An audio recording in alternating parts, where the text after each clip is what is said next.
On a quiet summer evening, two people sit on a balcony above a busy street, city lights flickering like small promises. One says, "It's fine," with a soft smile, and the other hears approval when it was really a gentle no.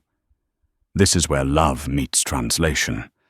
Today, we're opening with the truth that communication in multicultural relationships is not just about words. It's about rhythm, silence, and the meanings we learned long before we met each other. If you've ever wondered why a simple "okay" can feel like a door closing, you're in the right place. What we learned at home, how our families apologized, how they praised, how they sat with feelings, shows up in every conversation. Research shows that people carry these patterns like accents you can't hear, but you can feel. On Whispered Hearts. English, we explore how those hidden accents can become a shared music rather than a clash. Here's the first picture to hold, a misunderstanding that turns sweet. A couple returns from a cold winter walk, cheeks bright, breath visible in the air. She says she needs a minute and heads to the kitchen, believing space is kindness during stress. He follows, believing closeness is care. They talk over each other, both trying to help, until one pauses, touches the counter and says, "I want to understand your way." Have you noticed moments like this in your own relationship? But there's a quiet rule beneath the surface that changes everything. In some homes, directness is love. In others, soft hints are love. Therapists report that partners often assume their style is neutral and the other style is unusual. That assumption makes frustration grow. What would it look like if neither style was wrong, just different, like two melodies waiting to be arranged? Think about how we read faces. A half smile in one culture means, "I'm listening," while another reads it as, "I'm not impressed." A nod may mean, "Keep going," rather than, "I agree." Linguists often point out that the same gesture sits on different cultural shelves. When you reframe a gesture from verdict to invitation, tell me more about what that look means for you. The whole exchange becomes gentler. Have you ever misread a look or a pause and then discovered a softer truth? There's a reason silence feels so loud in love. For some, silence means respect, reflection, or carefulness with emotions. For others, silence signals distance or withdrawal. Partners who are taught to pause before answering may feel thoughtful. Partners who are taught to respond quickly may feel unsafe in the pause. The trick is not to erase the pause, but to label it together. What's one line you could use to make a pause feel safer? Like, "I'm thinking because this matters." But there's something even more powerful than decoding silence. Agreeing on the meaning of small signals before you need them. Imagine building a tiny dictionary together. Nothing fancy, just 3 or 4 shared cues. A hand over the heart could mean, "I'm trying to be careful with my words." A light tap to the table could mean, "Can we slow down?" A quick breath could mean, "Please ask me a question rather than offer a solution." Which mini-sign would help you most right now? Let's step inside a morning kitchen scene. The coffee machine hums, a phone buzzes with messages, sunlight slips across the countertop. One partner's tone is brisk, focused on logistics, and the other hears impatience. Instead of assuming bad intent, try a gentle translation. When your voice gets faster, do you feel rushed or excited?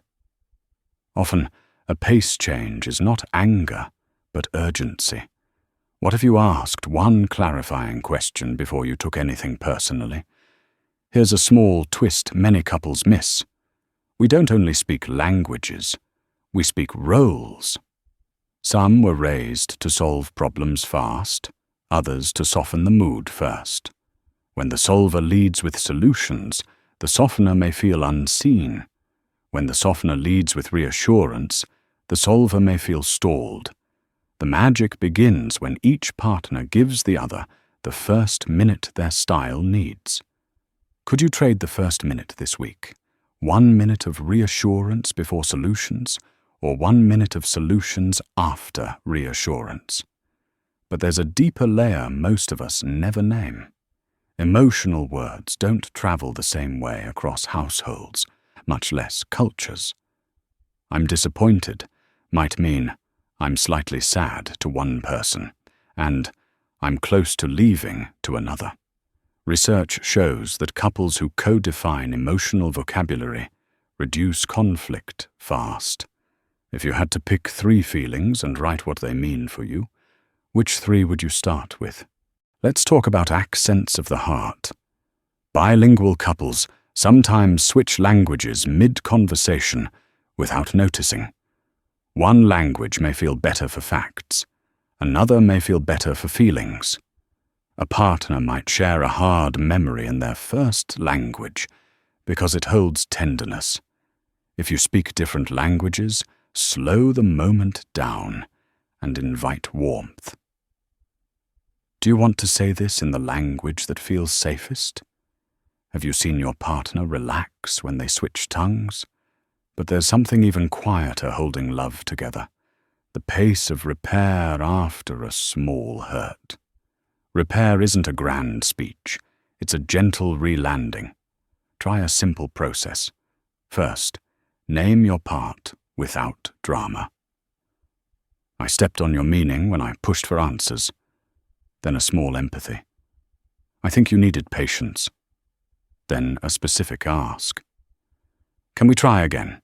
Slower, and keep that hand over heart signal, so I know when to pause. What repair line could you make your own?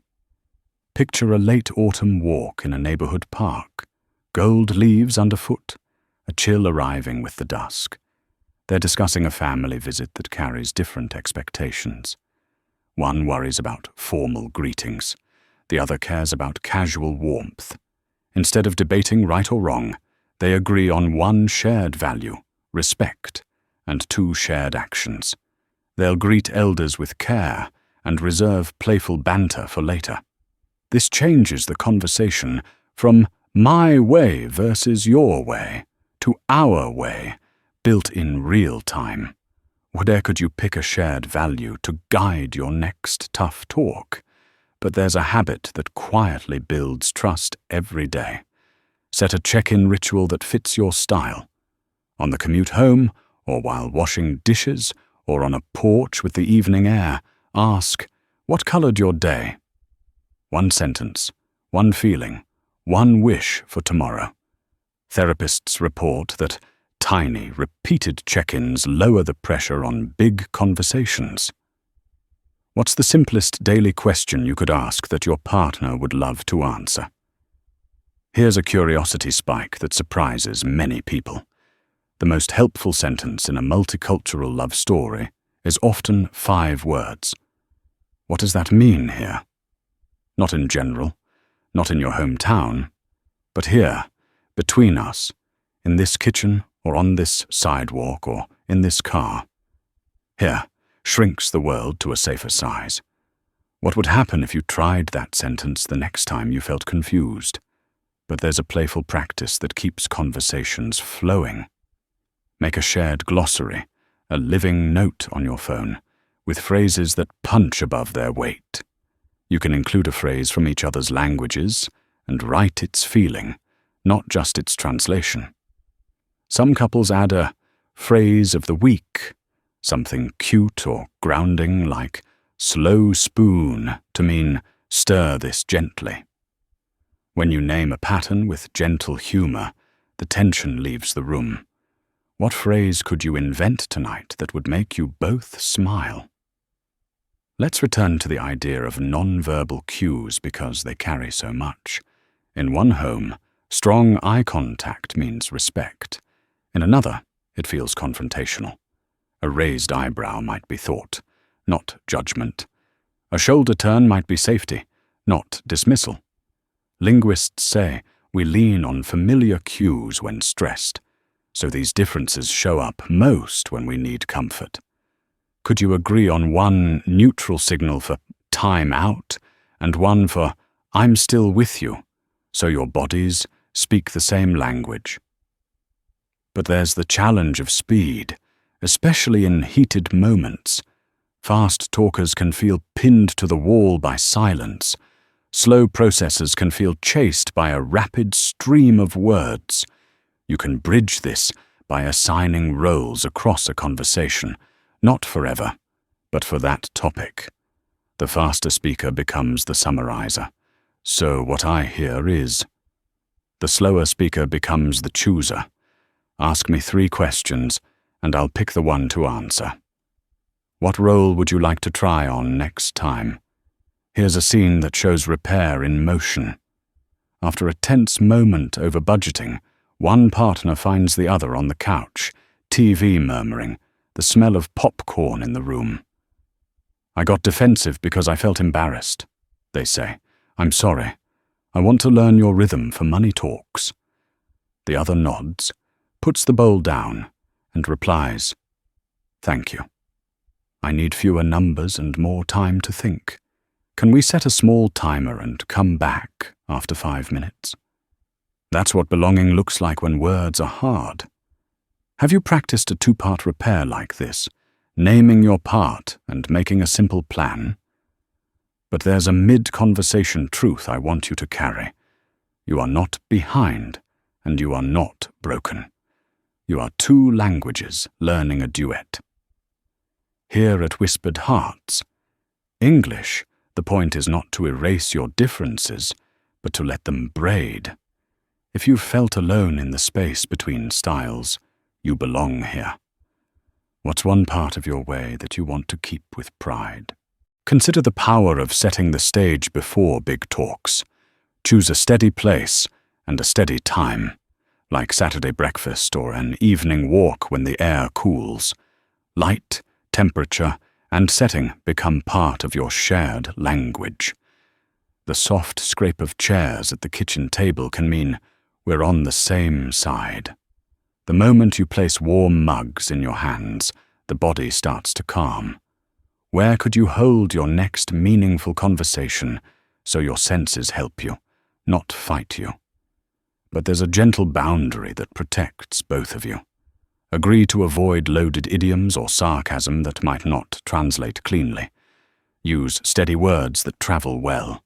Replace you always and you never with when X happens, I feel Y and I need Z. Simple structure, big relief. What sentence stem could you both memorize so you can find it when feelings run high? Here's another retention spark. Celebrate micro-success, not only big wins.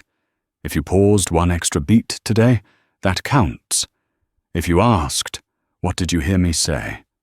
and listened to the answer, that counts. If you learned 1 new phrase in your partner's language and said it with a smile, that counts. What small success could you share in the comments so others feel encouraged too? But there's a secret path to warmth in daily life. Pair affection with translation. A hand squeeze before a tough topic says, "We're on the same team." A note on the fridge that reads, "I'm slower today, but I care," does more work than a paragraph. Add a tiny shared ritual after hard talks, like stepping onto the porch to feel the night air or making tea together. What ritual could mark the end of conflict, so your bodies know you are safe again? Let's visit a spring scene now, rain ticking softly against the window. The dishwasher drones, the room smells like lemon soap, and one partner is trying to explain a worry that doesn't have an obvious fix. The other resists solving and asks instead, "Do you want ideas or a hug?" The question lands like sunlight through clouds. Ownership returns to the speaker. Could you try that line this week and see what it opens? But there's one more tender place most couples skip. After a conversation goes well, name what worked. When you paused and asked what I meant, I felt respected.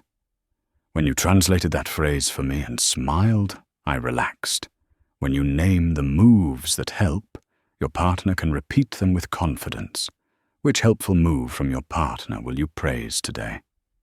Here's a practical habit for multilingual homes. Keep a small translation pause. Before you react to a loaded phrase, maybe one that sounds too strong or too soft, ask for a rewrite. If you said that again in different words, what would it sound like? Often the second draft carries the feeling more clearly. What phrase usually tangles you up, and how could you ask for a gentle rewrite? But there's no progress without play. Let your languages dance. Teach each other the kindest ways to say, "I'm proud of you, I'm tired, and I need a minute." Laughter is a bridge. When you stumble over a word and both smile, you're memorizing safety together.